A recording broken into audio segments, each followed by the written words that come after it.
Hello students, so today we will continue our chapter and we will discuss the comments in XML.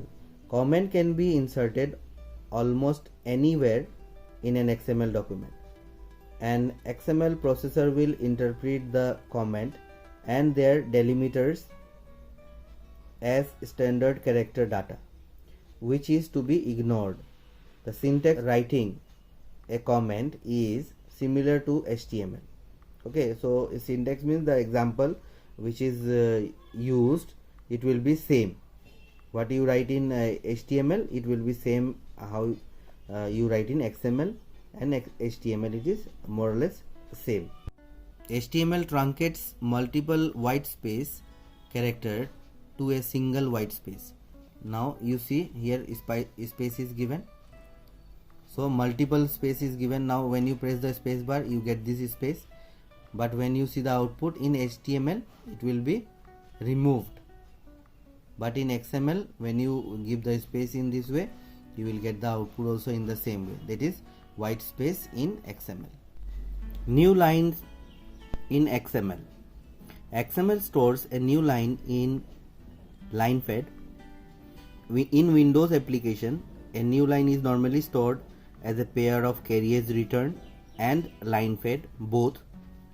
In Unix application, a line is normally stored in line fed character. Macintosh application use only character CR, that is carriage return, to store new line. This gives an idea of how to handle XML data in an application software meant for different operating system.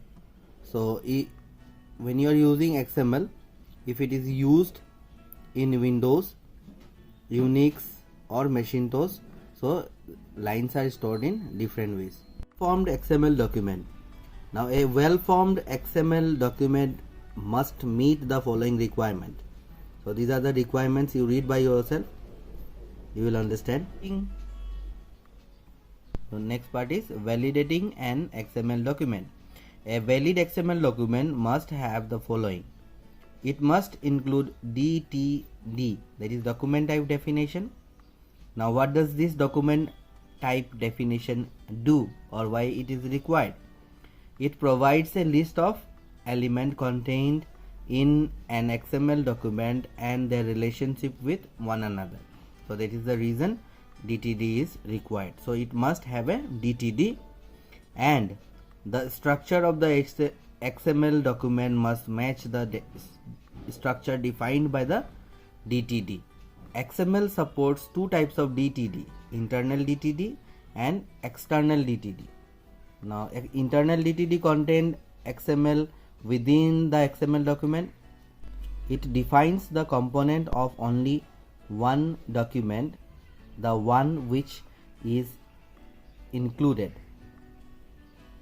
An external DTD is separate file that defines the element and other document components of the current XML document. Okay, so it defines the separate file. Some key features of an internal DTD are, so these are the key features. An internal DTD is contained in the XML document. It starts after the doc type declaration. It ends with the right square bracket. Okay, so these are the points you just go through. Next is PC data, stands for parsed character data, that is text only, and it represents 0 or more characters. So there will be 0 or more characters. So there is an example here of DTD. Okay, the keyword system or public must be used while referring to external DTD. So while if you are using external DTD, you have to refer keyword, that is system or public, and the keyword system indicates that the DTD is stored on a local hard disk or the server of the organization where the XML file resides, and the keyword public indicates that the DTD is stored at the location from where it is accessible to a number of people. XML application architecture. Now if you see the diagram given here, 15.13, this is the XML application architecture. This is the architecture of XML. Now XML application is built around an XML parser. It has an interface for the user and an interface to enable back-end data storage. The code that is written uses an XML parser to manipulate XML document. XML parser. Now talking about XML parser, what is an XML parser? It is a software that reads an XML document, identifies all the XML tags and passes the data to various applications. Okay, so if it is valid, it will pass it. That is the work of XML parser. As we mentioned, XML document that use a DTD and follow the rules defined in a DTD are called valid document. Now this valid document will also be checked by the parser, okay, and then it will be passed. The XML document that follows the basic tagging rules are called well-formed document. So what is an well-formed document? XML document that follows the basic tagging rules are called well-formed document in XML. Okay, the parsers are written in a particular language, that is languages name are given here, C++, Java, and there are two types of XML parsers: non-validating parser and validating parser. Now what is this non-validating parser? It checks if an XML document is well formed, that is, if the document is properly marked up according to the XML syntax rule. So non-validating parser will see whether you have marked it according to the rule or not, and validating parser will check the well-formed document. It also ensures that all elements in the documents are exactly as specified in the DTD to which the document is bounded, that is, it checks the validity of the XML document. Now validating will also check the validity of the document. Declaring the child elements. The content type specification can be one of these four types. So here are four types in which you can declare a child element. Okay, so it may be empty, it may be any, it may be mixed content or children element. So these things you read by yourself, you will understand. After this part, declaring child element, you have some examples. These are the output of that examples. Okay, so here some points are written, just go through.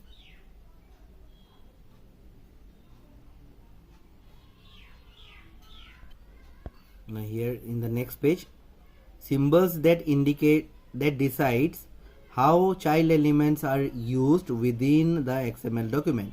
So these are the two symbols that will decide how the child element is separate. Okay, how to separate the child element. Now comma and pipe, you just read about this. Okay, then again you have some examples, and then symbol that decide how many times a child element can appear in an XML document. So these are the symbols which will decide how many times you can enter the child element. Okay, you have example, and then attribute list declaration. The attribute list declaration contain the following information.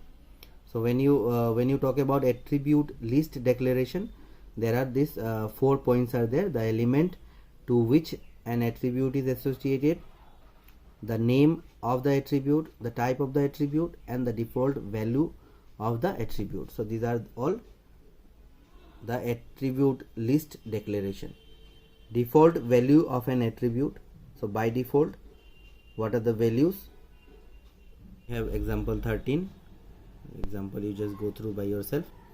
entity, the last part, that is entity, last paragraph. An entity is a sequence of character used to represent another sequence of character. There are some special characters, some characters that have special interpretation in XML.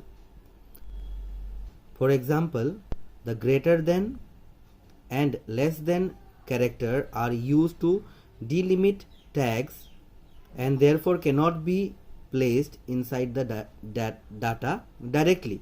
You have to use some references for doing this. Now here references are given. There are two types of entities: predefined entity, user defined entity. Okay, so entity reference, here it is given, you see character, and there is entity. This entity reference. Predefined entity, the table given above shows that the character and their corresponding predefined references. Okay, so if you see this table, okay, this table, so they have shown the corresponding predefined references. The entity has three parts: an ampersand, name of the entity, and semicolon. Okay, so these are the three parts of the entity. And user defined entity, the basic syntax for the creating an user defined entity is here it is given. Okay, so in this way you can create the